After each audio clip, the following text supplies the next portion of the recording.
Hello everyone, a very warm welcome to study IAS। I hope you are doing well. स्वागत है आपका the Hindu newspaper analysis में। आज है 9 जुलाई 2022। देखते हैं आज क्या क्या इंपॉर्टेंट खबरें हमें देखने को मिली हैं। बट उससे पहले आपके लिए एक बहुत इंपॉर्टेंट बात, it always seems impossible until it's done. किसी चीज़ को जब तक स्टार्ट नहीं करते हैं ऐसा लगता है ये तो इम्पॉसिबल है, इसको तो अचीव ही नहीं किया जा सकता है। पर स्टार्ट तो करो, मेहनत तो करो, डेडिकेटेडली वर्क तो करो। जब आप डेडिकेशन के साथ किसी चीज़ के ऊपर वर्क करोगे तो आपको इम्पॉसिबल भी पॉसिबल नज़र आएगा। एंड ये कोट किसने कहा है? Very famous personality Nelson Mandela ने इसके बारे में कहा है। तो लाइफ में कभी भी किसी चीज़ को इम्पॉसिबल मत मानो, उसके लिए वर्क करो एंड उसको पॉसिबल बनाओ। इसी नोट पर हम स्टार्ट करते हैं आज के द हिंदू न्यूज़पेपर आर्टिकल्स को। पेज नंबर 1 पर हमें एक खबर देखने को मिली है जो कि सबसे सैडनिंग खबर है। एंड कल कि ये सबसे बड़ी न्यूज़ थी कि फॉर्मर जापान प्राइम मिनिस्टर एबे असैसिनेटेड। जो former prime minister Shinzo Abe हैं उनका असैसिनेशन हो गया। He was shot dead while campaigning for a parliamentary election. And इसके साथ साथ हमें देखने को मिला कि इंडिया ने कहीं ना कहीं एक बहुत बड़ा फ्रेंड, एक बहुत लॉयल फ्रेंड, एक प्रीशियस फ्रेंड खो दिया। प्रधानमंत्री मोदी जी ने भी इसके रिगार्डिंग ट्वीट किया था कि ये एक ऐसा लॉस है जिसको शायद भरने में बहुत ज़्यादा टाइम लग जाएगा। एंड इसी के चलते आज इंडिया के अंदर हम एक मॉर्निंग डे के रूप में देख रहे हैं जहाँ पर जो नेशनल फ्लैग है हमारा, it will not be flown at its maximum capacity. Half mast way में हमें ये देखने को मिलेगा, ठीक है। एंड ये होम मिनिस्ट्री ने स्टेटमेंट निकाली है। अगर हम शिंजो अबे जी की बात करें तो क्वाड हो गया, एशियान लेड फोरम्स हो गए, इंडो पैसिफिक ओशन इनिशिएटिव हो गया, Asia Africa growth corridor, collision for the disaster resilient infrastructure, ठीक है। इन सब एरियाज़ में कहीं ना कहीं उनका जो कंट्रीब्यूशन है वो हमने देखा है। He wanted Japan to step up to become the guardian of the global commons, ठीक है। वो जापान को जो थे वो एक बहुत बड़ी हाइट पे लेकर जाना चाह रहे थे। एंड मैरीटाइम डोमेन को भी वो स्ट्रॉन्ग करने की कोशिश कर रहे थे। ऑल्सो लाइक माइंडेड डेमोक्रेसीज जैसे कि US हो गया, इंडिया हो गया, ऑस्ट्रेलिया, साउथ कोरिया, इसके साथ उन्होंने क्या करने की कोशिश करी? एक क्लोज रिलेशन फॉर्म करने की कोशिश करी, एक क्लोज अलायंस फॉर्म करने की कोशिश करी। ही स्ट्रेंथन US जापान अलायंस, जैसे कि हमने देखा कि क्वाड भी आया, ठीक है। ऐसी बहुत सारी डेवलपमेंट इनके कार्यकाल में हमें देखने को मिला। तो it's a big loss for Japan and also for India, क्योंकि हमने एक बहुत अपना लॉयल फ्रेंड खो दिया। पेज नंबर 5 पर हमें एक आर्टिकल देखने को मिला, Polavaram fills up fast with Maharashtra's rain.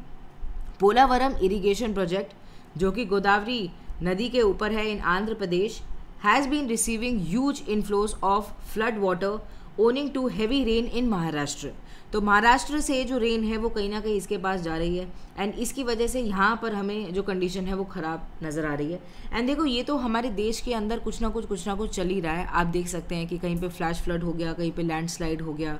And Maharashtra में देखो जैसे बहुत ज़्यादा बारिश हो रही है, उसकी वजह से जो पोलावरम इरिगेशन प्रोजेक्ट है, ठीक है, उसमें कहीं ना कहीं हमें पानी आता हुआ दिख रहा है। बहुत ज़्यादा इन्फ्लक्स आ गया है पानी का।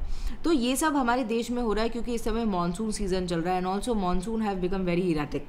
इसकी वजह से ये जो सिचुएशन है ये आ गई है। एंड हमें पता है वो इराटिक क्यों हुआ है, बहुत सारे हमारे ही वजह से हुआ है, ठीक है, हमारे ही रीजंस हैं। एंड एंथ्रोपोजेनिक रीजंस की वजह से, क्लाइमेट चेंज की वजह से हमें ये जो सिचुएशन है मेजरली देखने को मिल रही है। यहाँ पर देखो आपके लिए इम्पॉर्टेंट है location of this particular irrigation project, ठीक है, आंध्र प्रदेश के अंदर ये देखने को मिलता है। एंड यहाँ पर जो सिचुएशन है वो देखने को मिली है। पेज नंबर 5 पर ही एक और आर्टिकल है, makers enthusiast upset over GST hike on fountain pen। देखो फाउंटेन पेन आप लोगों ने ज़रूर इस्तेमाल किया होगा। बहुत ज़्यादा रॉयल लगता है जब आप फाउंटेन पेन को इस्तेमाल करते हो, क्योंकि आपको इसके अंदर इंक डालना होता है, देन बहुत फ्लूइड वे में ये चलता है।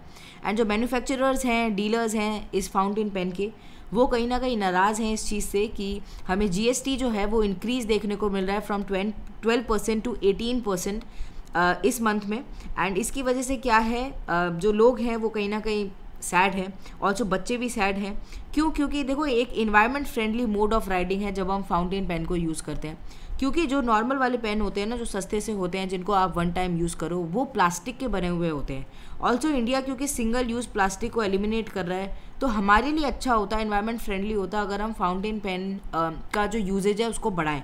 एंड उसको कैसे कर सकती थी सरकार की GST रेट्स उन पर कम कर दें, पर यहाँ पर तो उल्टा हो गया, यहाँ पे GST रेट ज़्यादा हो गया है।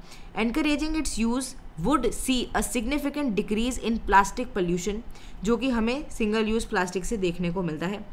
इस हाइक की वजह से हमें ये देखने को मिल रहा है कि लोग क्या कर रहे हैं, इसके बारे में निंदा कर रहे हैं, इसके बारे में बोल रहे हैं। तो ये एक आपको थोड़ा सा पता होना चाहिए। देखो छोटी छोटी चीज़ें भी, देखो एक फाउंटेन पेन के ऊपर जीएसटी का जो है वो बढ़ गया है, तो उसकी वजह से लोग आ गए हैं, ठीक है, कहीं ना कहीं इसके अगेंस्ट आ गए हैं। तो ऐसी भी न्यूज़ होती है, इनको पढ़ा करो, अच्छा लगता है, थोड़ा सा पता रहता है कि क्या चल रहा है क्या नहीं। Page number 3 and page number 5 पर, दोनों पर ही हमें कहीं ना कहीं साइबर क्राइम से रिलेटेड हमें न्यूज़ देखने को मिली है।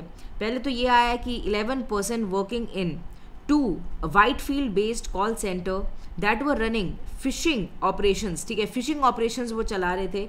बैंक कस्टमर्स जो हैं, ठीक है, in the US have been arrested by the Bengaluru police, all of them held from Gujarat. तो ये लोग क्या कर रहे थे, ये लोग कॉलर्स को कॉल करते थे and they use to seek the bank accounts of them, and इसलिए बार बार जो डिफरेंट बैंक्स होती हैं, मैसेज भी आपके पास आता रहता है कि किसी को भी अपनी बैंक की डिटेल्स ना बताएं, वो फ्रॉड होगा, वो क्या कोशिश करेंगे कि आपसे पैसे ऐंठ लें, ठीक है। तो यहाँ पर एक ये हमें देखने को मिला। फिर beware tech savvy racketeers out of dupe job seekers. देखो क्या देखने को मिला यहाँ पर कि जो जॉब सीकर्स हैं उनको क्या करने की कोशिश करा जाता है, उनको अल्योर करने की कोशिश करा जाता है। एंड ऐसा आपको देखने को मिलेगा जैसे कि व्हाट्सएप मैसेज आ गया आपके पास एंड उसमें आप देखोगे अरे सीनियर मैनेजर की पोस्ट निकली है दिल्ली मेट्रो रेल कॉरपोरेशन में, हम क्या करते हैं, हम इसके लिए अप्लाई कर देते हैं। तो आप क्या करोगे, आप उस लिंक पर क्लिक करोगे, बहुत सारी चीज़ें बाद में होंगी एंड आप बाद में देखोगे कि आपकी बैंक अकाउंट से पैसे चले गए। तो क्या करना है आपको अवेयर रहना है, आपको सतर्क रहना है। इस समय बहुत ज़्यादा ये सब जो फ्रॉड है ना, साइबर फ्रॉड्स हो गए, ठीक है, ये सब बहुत ज़्यादा चल रहे हैं। मैलिशियस वे में कोशिश करी जाती है कि आपका बैंक अकाउंट डिटेल्स निकाल दी जाए, आपके बैंक से पैसे निकाल दिए जाएँ एंड उसके बाद आप सोचते रह जाते हो कि मैंने गलती कहाँ करी है। So be aware of all of these things. Page number 6 पर हमें एक आर्टिकल देखने को मिला, बीटिंग द हीट। इसमें बताया गया है कि जो प्लैनेट है हमारा वो कहीं ना कहीं परेशान है। क्यों? क्योंकि टेम्परेचर हमें हाई होता हुआ नज़र आ रहा है एंड इसकी वजह हम ही हैं, क्योंकि हमने जो फॉसिल फ्यूल है उनका यूज़ कहीं भी कम नहीं किया है या फिर उसको बंद नहीं किया है एंड उसकी वजह से जो वेदर पैटर्न है उसमें भी हमें चेंजेस देखने को मिल रहे हैं एंड इंडिया के अंदर भी हमें वेदर चेंजेस जो हैं वो देखने को मिल रहे हैं। आप देख लो मॉनसून जो है वो कितना इरेटिक हो गया है, कितना गड़बड़ हो गया है। बहुत सारी जगह पे हमें फ्लैश फ्लड देखने को मिल रहा है, बहुत सारी जगह पे लैंडस्लाइड हो गया, बहुत सारी जगह पर लोगों की जानें चली गई, ठीक है, एंड कोस्टल इरोजन भी हमें देखने को मिल रहा है। तो ये सिचुएशन हमारी ही क्रिएट करी हुई है, कहीं ये बाहर से नहीं आई है। मॉनसून टेम्परेचर हमने कल भी बात करी थी, 0.3 डिग्री सेल्सियस हायर देखने को मिला है हमें एवरेज समर टेम्परेचर से एज़ कम्पेयर टू 1951 एंड 1980 के बीच में जो था उससे कंपेयर में।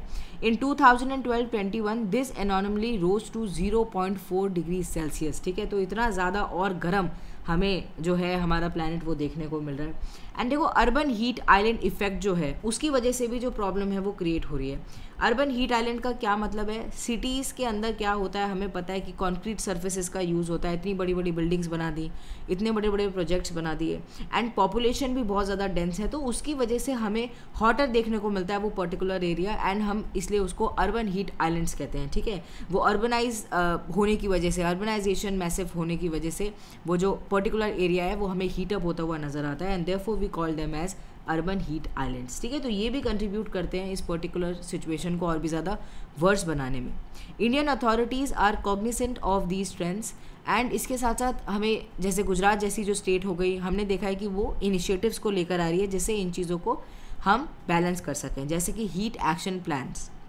नेशनल डिज़ास्टर मैनेजमेंट अथॉरिटी भी वर्क कर रहा है कि 23 आउट ऑफ 28 हीट प्रोन जो स्टेट्स हैं उनके अंदर वो हीट एक्शन प्लान्स को लेकर आ सकें, जिसके अंदर क्या होगा कि ऐसा इन्वायरमेंट क्रिएट करने की कोशिश करी जाएगी जिसका स्ट्रेस कम हो एंड मटेरियल ऐसे यूज़ करे जाएंगे जो कि क्या करेंगे, इंटरनली जो एरिया है उसको कूल करेंगे, ठीक है। इंडोर कूलर्स पर हम ध्यान देंगे। उसके बाद having an early warning system जो कि हमें हीट वेव्स के बारे में बता देगा, वो हेल्प बहुत ज़्यादा करेगा। Also improving health infrastructure to treat heat stroke patients, ठीक है। इसके ऊपर डेवलपमेंट हमें देखने को मिलेगी इस हीट एक्शन प्लान्स के थ्रू। इसीलिए नेशनल डिज़ास्टर मैनेजमेंट अथॉरिटी कोशिश कर रही है कि ये और भी जो हीट प्रोन स्टेट्स हैं उसके अंदर ये आ सके and India includes financial incentive preferably via budget outlays, इसकी अभी रिक्वायरमेंट हो गई है। अभी जो सिचुएशन है वो इतनी ज़्यादा बिगड़ गई है हमारी अर्थ की, इंडिया की ओवरऑल, कि अब फाइनेंशियल इंसेंटिव्स देना होगा एंड बजट्स के थ्रू हमें देना होगा इफेक्टिव कूलिंग प्लान्स को इन रियलिटी लाने के लिए, एंड ऑल्सो इस चीज़ को अडेप्ट करने के लिए, मिटिगेट करने के लिए जितने भी जो प्रोबेबल स्टेप्स लेने चाहिए वो हमें जल्द से जल्द लेने चाहिए, क्योंकि सिचुएशन वर्ष पे वर्ष ही होती चली जा रही है। एक और हमें आर्टिकल देखने को मिला, the shadow war between Israel and Iran, ये भी पेज नंबर 6 पर ही था। इसके अंदर देखो ये जो आर्टिकल है ना, ये सबसे बड़ा आर्टिकल था पर सबसे इम्पॉर्टेंट आर्टिकल था। इस आर्टिकल के थ्रू आपको पूरा डायनेमिक्स समझ आ जाएगा Iran, Israel as well as US से रिलेटेड, एंड इसके अंदर बहुत सारी ऑर्गेनाइजेशंस का नाम लिया गया है। अगर आपका ऑप्शनल पॉलिटिकल साइंस है तो आपके लिए बहुत ज़्यादा इंपॉर्टेंट है। देखो यहाँ पर ये बोला गया है सबसे पहले तो कि अगर इस्लामिक रिवॉल्यूशन जो है वो नहीं हुई होती तो हमें देखने को मिलता कि Iran would have had Israel supplied nuclear missiles, ठीक है, एंड इजराइल कहीं ना कहीं हेल्प करता ईरान को, एंड उसके बाद Iran could strike deep inside the Sunni kingdoms across the Persian gulfs, and हमें ईरान आगे आता हुआ नज़र आता एंड कहीं ना कहीं काउंटर करता हुआ नज़र आता सुन्नी किंगडम्स को, जो कि हमें पर्शियन गल्फ्स के अंदर बेसिकली देखने को मिलते हैं। तो यहाँ पर ये चीज़ बोली गई, बट 1979 के अंदर उसके रिवॉल्यूशन के बाद हमें देखने को मिला कि जो शाह की मोनार्की थी in Iran, it was brought down and turned the country into a theocratic republic, radically altered not just Iran but the whole region as well, ठीक है। ये जो डायनेमिक्स चेंज हुआ इनका पॉलिटिकली, इसने पूरा जो होल रीजन है उसका कहीं ना कहीं जो स्टैंड है उसको चेंज कर दिया। West Asia would never be the same again, ठीक है, इसके अंदर ये चीज़ बोली गई है। And the revolution moved Iran, one of the natural powers in the region in terms of resources, geography and population, from an American ally to its top enemy. इसी के बाद, इस रिवोल्यूशन के बाद ही हमें देखने को मिला कि ईरान जो है वो यूएस का बिगेस्ट एनिमी के रूप में बढ़ता हुआ नज़र आया। एंड देखो जब हम ईरान जैसी कंट्रीज़ की बात करें, ईरान हो गया, इराक हो गया, अज़रबैजान हो गया, बहरीन हो गया, ये सब शिया डोमिनेटेड कंट्रीज़ होती हैं, ओके। तो ये कहीं ना कहीं हमें क्या इस्लामिक रिवॉल्यूशन में देखने को मिलता कि अगर ईरान के पास इजराइल सप्लाइड न्यूक्लियर मिसाइल्स आ जाती तो वो सुन्नी किंगडम्स के ऊपर कहीं ना कहीं अटैक कर देता, उनके ऊपर हावी हो जाता, पर ऐसा नहीं हो पाया, okay. For Israel, the region's only nuclear power, its most prominent rival was just born, ठीक है। अगर हम इसराइल की बात करें तो ईरान के कंटेक्स्ट में बोला गया है कि अभी क्या है, इसराइल जो कि रीजन्स ओनली न्यूक्लियर पावर है, उसको नहीं पता था कि उसका एक प्रोमिनेंट जो राइवल है वो खड़ा हो रहा है, that was Iran. And Iran regional profile keeps rising despite American sanction. हमें विद टाइम देखने को मिला अमेरिका ने बहुत सारे सैंक्शन लगाए, इसराइल एंड अरब वर्ल्ड ने कहीं ना कहीं एलियनेट करने की कोशिश करी एंड वो यूएस के साथ मिल गए। इन सब के बाद भी क्या हुआ, जो ईरान है वो बढ़ता चला जा रहा था, एंड दूसरी साइड पे हमें देखने को मिल रहा था कि यूएस के साथ इसराइल हो गया, अरब वर्ल्ड हो गया, वो एक अपना एक कॉमन एक ग्रुप फॉर्म कर रहे थे अगेंस्ट ईरान, ठीक है। इसी के बाद हमें जो मेजर डेवलपमेंट्स है वो देखने को मिली। अब देखो यहाँ पर एक ऑक्टोपस डॉक्ट्राइन के बारे में बताया गया है, एंड इसमें बोला गया है कि इसराइल जो है वो क्या कर रहा है, वो ऐसी चीज़ों को करने की कोशिश कर रहा है जिससे ईरान का जो मिसाइल प्रोग्राम्स है उसको वो टारगेट कर सके, जो न्यूक्लियर प्रोग्राम्स है उनको वो टारगेट कर सके। एंड इसी के चलते जो इजरायली प्राइम मिनिस्टर हैं नेफ्तली बेनेट, उन्होंने ये कहा था कि हमें क्या यूज़ करना होगा, हमें ऑक्टोपस डॉक्ट्राइन यूज़ करना पड़ेगा, hit the octopus at its head not just at its tentacles. इसका मतलब ये है कि जो ऑक्टोपस होता है जैसे, उसके आप सिर्फ टेंटिकल्स के ऊपर आप हिट मत करो, उससे क्या होगा कि वो मरेगा नहीं। अगर आपको रियलिटी में उसको दिक्कत देनी है, अगर आपको उसको परेशानी देनी है तो आप उसके हेड पर मारो एंड वो उसके लिए एक मेजर हिट होगा। यानी कि जैसे कि हम जानते हैं कि ईरान के लिए उसकी जो न्यूक्लियर एंड मिसाइल प्रोग्राम्स हैं वो कितने ज़्यादा इंपॉर्टेंट है, तो इसराइल क्या कोशिश कर रहा है, उन्हीं ऑपरेशंस को डिस्टर्ब करने की कोशिश कर रहा है। There is a consensus among West Asia's anti Iran axis. अगर हम वेस्ट एशिया में देखें तो हमें एक एंटी ईरान एक्सेस देखने को मिला, एक ग्रुपिंग देखने को मिली जिसके अंदर यूएस है, ईरान है, गल्फ किंगडम्स हैं। Iran nuclear program should be scattered, ये इनका मानना है। ये क्या चाह रहे हैं कि इसका जो न्यूक्लियर प्रोग्राम है जो ईरान का चल रहा है उसको कहीं ना कहीं रोक दिया जाए। If Iran achieves nuclear capacity तो क्या होगा कि रीजनल बैलेंस ऑफ पावर जो है वो चेंज हो जाएगा, जो कि अभी इसराइल के फेवर के अंदर है। इसलिए इसराइल क्या कर रहा है, यूएस के साथ मिलकर ईरान को काउंटर करने की कोशिश कर रहा है। अगर हम ओबामा जी का जो एडमिनिस्ट्रेशन था उस टाइम पर यूएस को देखें, 2015 के अंदर न्यूक्लियर एग्रीमेंट विद ईरान आया था जिसके अंदर ये था कि हम क्या करेंगे, कट ऑफ करेंगे its path towards nuclear capacity. But Israel and the gulf countries were not happy that time also. JCPOA जब आया था, यानी कि joint comprehensive plan of action जब आया था, या जिसको हम न्यूक्लियर डील भी कहते हैं, वो जब आया था तो उस टाइम पे इज़राइल हो गया, गल्फ किंगडम्स हो गए, वो खुश नहीं थे। क्यों? क्योंकि देखो इसके अंदर सैंक्शंस तो लग रहे थे, बट इसके अंदर ये भी था इस एग्रीमेंट के अंदर कि प्रॉमिस कर दिया गया था कि इकोनॉमिक रिवॉर्ड दिया जाएगा इस्लामिक रिपब्लिक्स को। अब इन रिवॉर्ड्स के चलते क्या हो सकता था? ये हो सकता था कि ईरान एक तरीके से non nuclear conventional main stream power बन के उभर जाता वेस्ट एशिया के अंदर, and it was a threat to Israel as well as the Gulf kingdoms. ठीक है, तो ये चीज़ हमें देखने को मिली। एंड ओबामा के एडमिनिस्ट्रेशन में हमें देखने को मिला कि मेजर डेवलपमेंट हुई थी। Israel wants not just Iran's nuclear program to be scattered but also rights to be contained. ठीक है, दोनों ही चीज़ें इसराइल को चाहिए कि ईरान अपने न्यूक्लियर प्रोग्राम पे भी ध्यान न दे एंड ऑल्सो उसका राइट्स जो है हम उसको रोक दें। अब देखो फिर जब यूएस प्रेसिडेंट डोनाल्ड ट्रंप आए उस टाइम पर हमें मैक्सिमम प्रेशर अप्रोच देखने को मिली एंड ईरान के ऊपर बहुत सारे सैंक्शन लगे एंड बहुत सारी इशू हुए। ऑल्सो रीनेगोशिएट करने की बात करी गई डील को। क्यों? क्योंकि ईरान बहुत ज़्यादा इकोनॉमिक क्राइसिस के अंदर चला गया। Mister Trump wanted concession from Iran on its weapon program and regional activism. ठीक है, मिस्टर ट्रंप जो थे वो चाहते थे कि कुछ कंसेशंस मिल जाए इन एरियाज़ पर, बट ईरान को क्या था, मैक्सिमम रेजिस्टेंस उसने दिखाई। मैक्सिमम रेजिस्टेंस का मतलब ये है कि जब जहाँ मिस्टर ट्रंप मैक्सिमम प्रेशर दिखा रहे थे, ईरान ने मैक्सिमम रेजिस्टेंस के थ्रू ये बताया कि हम आपकी सारी बातों को नहीं मानेंगे and it continued the attacks in Saudi Arabia and the gulf waters and proxy Wars जो थी, ठीक है, वो सब तो चली रही थी। तो ईरान भी कहीं ना कहीं हमें अलर्ट होते हुए नज़र आया कि वो यूएस के सामने खड़ा हो गया एंड इसकी वजह से जो मेन है इशू वो और ज़्यादा बढ़ता चला गया एंड यूएस डोनाल्ड ट्रंप जो है उन्होंने बड़े बड़े सैंक्शंस लगा दिए ईरान के ऊपर। एंड देखो उसने क्या किया साथ में ईरान ने कि वो एनरिच करता गया, लार्ज अमाउंट ऑफ यूरेनियम को एक्सट्रैक्ट करता गया एंड और भी ज़्यादा जो अपने जो एडवांस्ड सेंट्रीफ्यूज हैं उनको बनाता गया। ईरान अभी क्या फेस कर रहा है? डोमेस्टिक प्रेशर फेस कर रहा है, इकोनॉमिक क्राइसिस फेस कर रहा है एंड इसीलिए वो क्या कह रहा है कि अब ठीक है हम फिर से जो न्यूक्लियर डील है उसको कंसिडर करेंगे।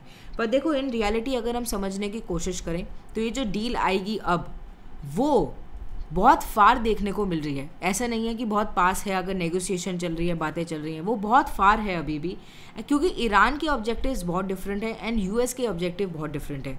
Iran wanted objective guarantees from the US that it would not renege on its promises once again. Iran would continue to resist any attempt by US to bring non-nuclear program related issues। ठीक है, Iran क्या करेगा? Iran resist करेगा US के कोई भी attempt को, अगर वो नॉन न्यूक्लियर जो प्रोग्राम्स हैं उनको लाने की कोशिश करेगा, उन इश्यूज़ को उठाने की कोशिश करेगा under the ambit of the nuclear deal. अब देखो न्यूक्लियर डील में यूएस चाह रहा है कि वो क्या करे, ईरान के जो न्यूक्लियर प्रोग्राम्स हैं इनको कहीं ना कहीं रोक सके, इसकी जो राइस है उसको बचा सकें। एंड ईरान चाह रहा है कि न्यूक्लियर डील पे बात तो हो पर मेरे जो न्यूक्लियर प्रोग्राम्स हैं उन पे आप ज़्यादा हस्तक्षेप ना करो। तो देखो दोनों ही कितना ज़्यादा काउंटर वे में सोच रहे हैं, तो कैसे एक डील फॉर्म हो पाएगी। Iran want the sanctions to be lifted. Iran चाहता है कि उनके ऊपर सैंक्शन चले जाएं जिससे जो उनका जो इकोनॉमिक प्रॉब्लम है वो ठीक हो जाए एंड वो इकोनॉमिकली फिर से स्ट्रॉन्गर हो जाए। यूएस चाहता है कि ईरान की जो न्यूक्लियर प्रोग्राम है, ठीक है, वो कहीं ना कहीं स्कटल हो जाए, वो रुक जाए and it want a stronger and longer deal. ठीक है, जिसमें क्या होगा कि ईरान न्यूक्लियर प्रोग्राम को कहीं ना कहीं हम देख पाएंगे, उसको ऑब्जर्व कर पाएंगे और उसको डिस्टेबलाइज कर पाएंगे। तो दोनों ही बहुत ज़्यादा डिफरेंट हैं, इसलिए जो प्रॉब्लम है वो मेन हमें देखने को मिल रही है। अब इजराइल इस टाइम पर क्या कर रहा है? इजराइल एक मल्टी डायरेक्शनल अप्रोच का इस्तेमाल कर रहा है, कॉमन गोल की तरफ वो मूव ऑन कर रहा है। वो शैडो वॉर तो चला ही रहा है ईरान के साथ, बट उसके साथ साथ यूएस के साथ, गल्फ किंगडम्स के साथ अपना एसोसिएशन को बढ़ा रहा है जिससे इन फ्यूचर वो एक बड़े कंट्री के रूप में उभर सके। This strategy elevate Israel role as a new security provider in the Gulf at the time when US is preoccupied with its priorities elsewhere. कहीं ना कहीं ये एक और कोशिश कर रहा है कि देखो यूएस को तो लगा दिया ईरान के साथ, ऑल्सो यूएस के जो अपने डोमेस्टिक प्रॉब्लम चल रहे हैं उस सब में भी वो लगा हुआ है। इसी के चलते इजराइल क्या करेगा, एक न्यू सिक्योरिटी प्रोवाइडर के रूप में खड़ा हो जाएगा गल्फ कंट्रीज़ के लिए एंड यूएस की कहीं ना कहीं जो जगह है उसको ऑक्यूपाई कर लेगा। तो देखो इस सब गेम में इजराइल सबसे बड़ा गेम प्लेयर है। वो क्या कोशिश कर रहा है, वो अलायंस भी अच्छा फॉर्म कर रहा है एंड शैडो वॉर भी साथ साथ ईरान के साथ चल रहा है। वेरएज ईरान के अंदर जो सैंक्शन चल रहे हैं, जो इकोनॉमिक क्राइसिस चल रहे हैं वो तो चल ही रहे हैं एंड यूएस क्या कोशिश कर रहा है, एक बिग ब्रदर के रूप में काउंटर करने की कोशिश कर रहा है ईरान के राइस को। तो ये जो सिचुएशन है हमें देखने को मिल रही है इस आर्टिकल के थ्रू। बड़ा ही मज़ेदार ये आर्टिकल था अपने एंड पर हो सके तो ज़रूर पढ़िएगा, मज़ा आएगा आपको। थोड़ा सा हो सकता है आपको दिक्कत हो समझने में, पर अगर आपने पहले से थोड़ा बहुत पढ़ा हुआ है, आपको थोड़ा बहुत अंदाज़ा है, तो आप इजीली इस आर्टिकल को समझ पाएंगे। पेज नंबर आगे ही हमें देखने को मिला, a plan that is much more than just planting trees. ठीक है, पेज नंबर 6 पे था ये। यहाँ पर ये बताया गया है कि it is time for Van Mahotsav, जो कि बात करता है कि we should celebrate the forest and the history of Van Mahotsav day goes back to July 1947, जब it was first organised by a Punjabi botanist MS Randhawa. Subsequently जो केनाई यलाल मनेकलाल मुंशी जी जो है 1950 के बाद उन्होंने क्या किया, इसको और भी ज़्यादा एक्सपैंड किया, इसके स्कोप को बढ़ाया। एंड यहाँ से हमें पता चलता है कि more forest need to be created and restored, ना कि जो अभी हम कर रहे हैं, बड़ी बड़ी बिल्डिंग बना रहे हैं, प्रोजेक्ट बना रहे हैं एंड फॉरेस्ट को काट रहे हैं। गवर्नमेंट जो है वो अभी क्या कर रही है, afforestation as well as reforestation methods को लेकर आ रही है, जिससे जो नॉन ट्रीड जो लैंड्स हैं उनके ऊपर हम पेड़ उगा सकें, उसको हम बेटर कर सकें, उन्हें फॉरेस्टेड लैंड में कन्वर्ट कर सकें एंड फॉरेस्ट लैंडस्केप रेस्टोरेशन की बात करी जा रही है। सरकार इसके लिए बहुत सारे स्टेप्स ले रही है। The crucial aspect of this the process is to assure the diversity of the species. अब देखो, अगर हमें फॉरेस्ट को फॉर्म करना है, यहाँ पर एक बहुत इंपॉर्टेंट चीज़ बोली गई है जो कि समझने वाली चीज़ है कि हमें डाइवर्सिटी ऑफ स्पीशीज़ के ऊपर ध्यान देना पड़ेगा। मोनोकल्चर से कुछ नहीं होगा, जितना ज़्यादा डाइवर्सिटी होगी उतना ज़्यादा हम कार्बन को सीक्वेस्टर कर पाएंगे, जो कि हमारा मेन प्रॉब्लम है। ठीक है, मेन हमारा एक इशू है जिसको हमें देखना है। तो यहाँ पर इस चीज़ की बात करी गई है एंड इस चीज़ के लिए हमें क्या ज़रूरत है, हमें लोकल कम्युनिटीज़ की ज़रूरत है, लोगों की ज़रूरत है। खाली सरकार के स्टेप्स लेने से कुछ नहीं होगा। फॉरेस्ट की अगर हम बात करें, फॉरेस्ट एक इंटीग्रल पार्ट है, हेल्प करता है जिससे हम इकोसिस्टम को रेगुलेट कर सकें, इन्फ्लुएंस करता है कार्बन साइकिल को and mitigate the effects of climate change. Annually forest जो है वो एब्जॉर्ब करता है रफली 2.6 billion ton of carbon dioxide and ये जो एब्जॉर्प्शन है ये इंक्लूड करता है 33% of carbon dioxide release from burning fossil fuel. यानी हमारी जो गलतियां हैं उनको कहीं ना कहीं ठीक करने की कोशिश करता है फॉरेस्ट, पर फिर भी हम मान नहीं रहे, हम फॉरेस्ट को काट रहे हैं एंड वहाँ पर अपने जो बड़ी बड़ी बिल्डिंग्स हैं उनको फॉर्म कर रहे हैं। फ़ायदा ही क्या होगा इतनी बड़ी बिल्डिंग्स बनाने का, जब सांस लेने के लिए आपके पास ऑक्सीजन ही नहीं होगी। तो मेन बात तो ये है। अब देखो इंडिया ने क्या क्या प्रोग्राम्स लेकर आए हैं, क्या क्या इनिशिएटिव्स में पार्ट लिया है, ये यहाँ पर बताया गया है। The span of 2021-2030 is the UN decade on ecosystem restoration, जो कि एम्फसाइज कर रहा है effort to restore degraded terrestrial ecosystem including the forest. 2011 के अंदर हमें बॉन्ड चैलेंज आता हुआ भी नज़र आया था, जो कि एक ग्लोबल गोल को सामने रखता है कि हमें रिस्टोर करना है 150 million hectare of degraded and deforestation landscape by 2020 and also 350 million hectare by 2030। India ने ज्वाइन किया इस चैलेंज को 2015 के अंदर एंड हमने भी कुछ प्लेजेस लिए। हमने प्लेज किया कि हम रिस्टोर करेंगे 26 million hectare of degraded and deforested land by 2030 and additionally carbon sink of 2.5 million to 3 billion tons of carbon dioxide equivalent through forest and tree cover is to be created by 2030। तो हमने भी Bonn challenge के अंदर बहुत सारे pledges लिए and उसके लिए जो सरकार है वो काम भी कर रही है, वर्क भी कर रही है। There are a myriad government programme such as compensatory afforestation हो गया, national afforestation programme, national mission for green India, Nagar Van scheme, forest fire prevention and management scheme. ठीक है, ये सब जो हैं ये आए हैं, सरकार लेकर आई है, जिससे क्या कर सके हम एफॉरेस्टेशन के ऊपर ध्यान दे पाएँ, रीफॉरेस्टेशन के ऊपर ध्यान दे पाएँ, ऑल्सो जो वन हैं, ठीक है, जो फॉरेस्ट हैं उनको हम फिर से डेवलप कर पाएँ। एंड देखो ग्रीन स्किल डेवलपमेंट प्रोग्राम हो गया, उसमें क्या है कि हम यूथ को इंस्पायर कर रहे हैं कि वो एम्प्लॉयमेंट अगर लेना चाह रहे हैं एनवायरनमेंट एंड फॉरेस्ट सेक्टर में, कहीं ना कहीं हम उनको हेल्प करने की कोशिश कर रहे हैं। तो ये सब चीज़ें हमें देखने को मिल रही हैं जो कि सरकार लेकर आया है। एंड देखो ये सब के साथ साथ स्टेट गवर्नमेंट भी अपने लेवल पर बहुत ज़्यादा ध्यान देने की कोशिश कर रहे हैं। जैसे कि एग्जाम्पल दिया गया है तेलंगाना का। तेलंगाना के अंदर large scale tree planting programme called तेलंगानाकू हरित हरम, ठीक है, इसके थ्रू क्या हुआ था, बहुत बड़े स्केल पर जो ट्री प्लांटिंग है वो करी गई थी एंड बहुत सारे लोग इसके अंदर इंक्लूड हुए थे। तो a plant that is much more than just planting trees, यहाँ पर ये चीज़ बोली गई है कि एक प्लांट का मेन ये नहीं है कि आपने बस प्लांट कर दिया ट्रीज़ को, ठीक है, मेन ऑब्जेक्टिव ये नहीं है।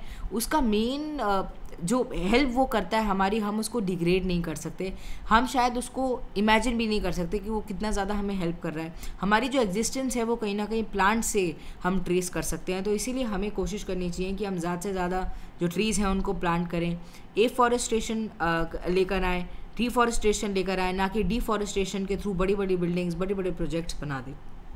उसके बाद पेज नंबर 8 पर एक आर्टिकल आया, 13 killed as flash floods hit yatra camp. देखो ये भी बहुत एक दुखद खबर है। At least 13 people, mainly Amarnath pilgrims थे, दे डाइड, एंड बहुत सारे मिसिंग हमें देखने को मिल रहे हैं क्योंकि फ्लैश फ्लड की जो कंडीशन है वो आ गई लैंडस्लिप्स की वजह से। एंड ये क्या हुआ है, ये बल तल बेस कैंपेन जो कि हमें Ganderbal area of central Kashmir के अंदर देखने को मिलता है, उसके अंदर ये सिचुएशन जो है वो क्रिएट हो गई है। यहाँ पर आप देख सकते हैं ये एरिया है, कितना ज़्यादा पानी है, एंड यहाँ पर बहुत लोगों की जानें चली गई हैं। देखो एग्जाम पॉइंट ऑफ व्यू से हमारे लिए इंपॉर्टेंट है क्लाउड बर्स्ट, क्योंकि यहाँ पर ये बोला जा रहा है कि हो सकता है क्लाउड बर्स्ट इसका एक बहुत बड़ा रीज़न है। तो क्लाउड बर्स्ट क्या होता है, एक रैपिड या इंटेंस हमें पानी का एकदम से फॉल देखने को मिलता है एक स्मॉल रीजन के ऊपर, एंड टिपिकली हमें ये शॉर्ट ड्यूरेशन के लिए देखने को मिलता है, इसलिए ये नॉर्मल रेनफॉल से थोड़ा डिफरेंट होता है। जब मॉइस्ट एयर जो होती है वो ऊपर की तरफ मूव ऑन करती है across a mountainous location forming cumulonimbus clouds, ठीक है, यहाँ से जब वो ऊपर जाती है वो क्यूमुलिम्बस जो क्लाउड्स होते हैं उनको फॉर्म करती है। हैवी रेन में fall over a small region as a result of its cloud, ठीक है, इसकी वजह से हैवी रेन हो जाता है। अब देखो इस जगह पर तो हमें देखने को मिल रहा है कि जो मॉइस्ट एयर है वो ऊपर की तरफ मूव ऑन कर रही है, क्लाउड फॉर्म कर रही है। ये वाला जो रीजन होता है ना, यहाँ पर क्या हो जाता है, ये रेन शैडो रीजन हो जाता है, यहाँ पर ये सिचुएशन नहीं होती। As a result busting of these violent storm हमें देखने को मिलते हैं, एंड ये जो क्लाउड्स जो फॉर्म होते हैं एकदम से बस्ट हो जाते हैं। बहुत कॉमन फिनोमिना है ये, हिमाचल प्रदेश, उत्तराखंड, जम्मू एंड कश्मीर में हमें ज़्यादातर देखने को मिलता है, एंड इसकी वजह से फ्लडिंग हो जाती है जो कि अभी हुई है। डेब्रिस, रॉक, अपरूटेड ट्रीट्स, ठीक है, ये सब हमें देखने को मिलते हैं क्योंकि बहुत हाई स्पीड में होता है। Thousand of people are also effected and loss of life, property, livelihood, infrastructure, environment, ठीक है, सब कुछ यहाँ पर हमें देखने को मिलता है, एंड इसकी वजह से जो डिस्ट्रप्शन है वो बहुत बड़ा क्रिएट हो जाता है। तो ये है basically about the cloud burst. उसके बाद यहाँ पर फ्लैश फ्लड्स की बात करी गई। फ्लैश फ्लड्स का क्या मतलब है, यानी सडन एकदम से हम देखेंगे कि वाटर एकदम से आ गया, उसका लेवल बढ़ गया है, उसको हम फ्लैश फ्लड कहते हैं। एंड हाईली लोकलाइज्ड इवेंट हमें ये देखने को मिलता है शॉर्ट ड्यूरेशन के लिए, एक पर्टिकुलर एरिया में होता है किसी पर्टिकुलर रीजन की वजह से, एंड लेस देन 6 आवर्स का इसमें गैप माना जाता है जो कि कंडीशन होती है उससे। इससे हम देख सकते हैं कि flash floods are different from the normal floods, क्योंकि इसका ड्यूरेशन कम होता है, यानी लोकलाइज्ड होता है, एंड ये जो फ्लड लाइक सिचुएशन होती है ये भी वर्स कर देती है प्रॉपर एरिया को, एंड जो चोक ड्रेनेज लाइन होती है उसकी वजह से कहीं ना कहीं ये हमें क्रिएट होता हुआ नज़र आता है, and also natural flow of water जो है वो डिस्टर्ब हो जाता है, ठीक है। तो ये है अबाउट दी फ्लैश फ्लड्स। यहाँ पर आप देख सकते हैं एक मैप के अंदर बताया गया है the flood prone areas in India, ठीक है। यहाँ पर आप देख सकते हैं ये जो ग्रीन में जो एरिया है ये फ्लड प्रोन है, जैसे कि गुजरात हो गया, राजस्थान, पंजाब, उत्तर प्रदेश, बिहार, वेस्ट बंगाल, उड़ीसा, आंध्र प्रदेश, केरला, असम, ठीक है। यहाँ पर हमें जो फ्लड जो सिचुएशन है वो ज़्यादातर देखने को मिलती है। पेज नंबर 8 पर एक आर्टिकल आया, differences over Russia dominate G20 meeting. तो G20 मीटिंग हुई, external affair minister S Jaishankar ji हमारे पहुँचे थे वहाँ पर, और भी बहुत सारे जो फॉरेन मिनिस्टर्स थे वो वहाँ पर थे। हमने कल बात करी थी कि चाइना के फॉरेन मिनिस्टर से भी वो मिले, पर यहाँ पर हमें सिचुएशन बड़ी अलग देखने को मिली, क्योंकि यहाँ पर बार बार जो डिफरेंसेस हैं रशिया और जो वेस्टर्न कंट्रीज़ के बीच में उसको उजागर किया गया, उसको बारे में बताया गया। एंड अगर आपने मेरे साथ कल का द हिंदू न्यूज़पेपर कवर किया होगा तो हमने ये चीज़ देखी है कि इंडिया क्या करने की कोशिश कर रहा है। इस समय हम बहुत ज़्यादा डिप्लोमेटिक अपना गेम खेल रहे हैं, हम कोशिश कर रहे हैं कि हम वेस्टर्न कंट्री से भी ना बिगाड़ें, एंड रशिया के साथ भी जो हमारा जो एसोसिएशन है उसको बढ़ाते रहें, क्योंकि हमें हमारे रशिया के साथ बहुत ज़्यादा अपना अलायंस की हमें रिक्वायरमेंट है, चाहे वो टेक्नोलॉजीज़ के बेसिस पर हो गया या डिफेंस से रिलेटेड हो गया, ठीक है। हम काफ़ी सारी चीज़ों को वहाँ से टेक्नोलॉजीज़ को अपने देश के अंदर लाना चाह रहे हैं, तो हमारे लिए इम्पॉर्टेंट है कि हम वहाँ पर भी अपने जो रिलेशन है उसको स्ट्रॉन्ग बना के रखें। यूएस ने ब्लेम किया है मॉस्को को कि उन्होंने ग्लोबल फूड इनसिक्योरिटी क्रिएट कर दी है एंड यूक्रेन के साथ वॉर कर कर उन्होंने एक ह्यूमैनिटेरियन क्राइसिस को वो लेकर आ गए हैं एंड वो एक थ्रेट क्रिएट कर रहे हैं जो G20 है उनकी एक तरीके से सिक्योरिटी के ऊपर। तो यहाँ पर यही चीज़ बोली गई है एंड इसको बार बार बोला जा रहा था, इसको बार बार सर्टेन किया जा रहा था। बट इंडिया क्या कोशिश कर रही है, इस समय रिस्ट्रेन कर रही है फ्रॉम गिविंग एनी स्टेटमेंट ऐसे एकदम से सामने, क्योंकि हम एक डिप्लोमेटिक गेम की तरफ मूव ऑन हो रहे हैं। पेज नंबर 9 पर हमें देखने को मिला defence export touch 13,000 crore rupees official.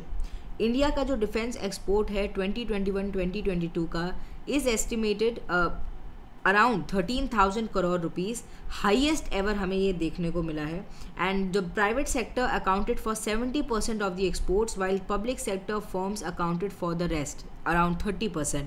Whereas अगर हम पहले की बात करें तो पहले क्या था, प्राइवेट सेक्टर का ही मेजर से था, प्राइवेट सेक्टर का हमें अराउंड 90% देखने को मिलता था कंट्रीब्यूशन। बट अभी क्या है, जो डिफेंस पब्लिक सेक्टर यूनिट्स हैं, ठीक है, वो भी कहीं ना कहीं ऊपर हमें बढ़ती हुई नजर आई हैं, जो कि अच्छी बात है। And Indian companies have been increasingly becoming a part of the supply chain of US defence companies. यहाँ पर यह बताया गया कि जनवरी के अंदर इंडिया ने साइन किया गया क्या अभी क्या क्या चीज़ें हमें देखने को मिली है रिसेंटली। जनवरी के अंदर इंडिया ने साइन किया $374.96 मिलियन डील को विद फिलीपींस, जो कि एक single biggest defence export order के रूप में देखा गया for the supply of 3 batteries of shore based anti ship variants of BrahMos supersonic cruise missile. उसके बाद जुलाई 11 को भी जो डिफेंस मिनिस्टर हैं राजनाथ सिंह जी, वो हमें देखने को मिलेंगे कि इनॉग्रेट करेंगे symposium and exhibition on artificial intelligence in defence को। तो मेजर जो डेवलपमेंट्स हैं वो चल रही हैं धीरे धीरे, जो हमारी गवर्नमेंट है वो ले रही है, जिसकी वजह से हमें ऐसी जो चीज़ देखने को मिल रही है कि हमारे जो डिफेंस एक्सपोर्ट हैं वो बड़े हैं। एंड अभी क्या है, जो आर्टिफिशियल इंटेलिजेंस है उसको इस्तेमाल करने की कोशिश करी जा रही है डिफेंस के अंदर, और भी ज़्यादा उसका जो यूजेज है पॉजिटिवली लाने की बात करी जा रही है। तो इस आर्टिकल के अंदर यही था। अब लास्ट में स्पोर्ट्स सेक्शन में हमें नीरज चोपड़ा, जो कि हमारे इंडिया के इतने इम्पॉर्टेंट एक स्पोर्ट्स पर्सन हैं, उनके बारे में बताया गया है कि क्या हुआ कि जो पावो नुर्वी गेम्स फिनलैंड के अंदर हुए उसके अंदर उन्होंने सिल्वर मेडल हासिल किया एंड वहाँ पर उन्होंने अपना जो पर्सनल बेस्ट है खुद का ही उन्होंने अपना रिकॉर्ड तोड़ दिया। 89.94 मीटर का उन्होंने जो अपना पर्सनल बेस्ट है वो दिया। एंड नीरज चोपड़ा जी का जो नाम है वो हर जबान पर आया आफ्टर द टोक्यो ओलंपिक्स, जब उसके अंदर उन्होंने क्या किया, गोल्ड मेडल को हासिल किया and he became the second Indian after Abhinav Bindra, जो कि इंडिविजुअल गोल्ड ओलंपिक्स में लेकर आ पाए इंडिया के लिए। एंड नीरज चोपड़ा ने जो क्या किया है, बेसिकली जो इंडियन जैवलिन थ्रोअर्स हैं उनको एक नई राह दिखाई है, एक नई ऊर्जा दिखाई है। एंड ये जो यंग बच्चे हैं इनको देखकर बहुत ज़्यादा इंस्पायर होते हैं और उनको लगता है कि हम भी आगे बढ़ सकते हैं, हम भी इंडिया को रिप्रेजेंट कर सकते हैं। तो इसके बारे में हमें देखने को मिला। This was all for this video, I really hope you like it. The Hindu newspaper में आज इतनी ही खबरें थी, ऐसे ही आप हमारे साथ द हिंदू को कवर करते रहिए। मिलते हैं कल, बाय बाय, टेक केयर।